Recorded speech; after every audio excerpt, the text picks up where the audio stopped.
சொந்தமெனும் அடியார்க்கு சோதனைகள் ஏனையா, சொந்தமெனும் அடியார்க்கு சோதனைகள் ஏனையா, தாரணி காக்குமையா.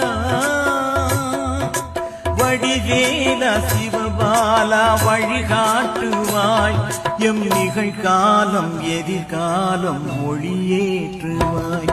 அவன் ஆறுமுகம் நம்மை ஆளுமுகம், அதில் புன்னகை மின்னுதையா. கண்களில் ஆனந்த வெள்ளமையா, கண்களில்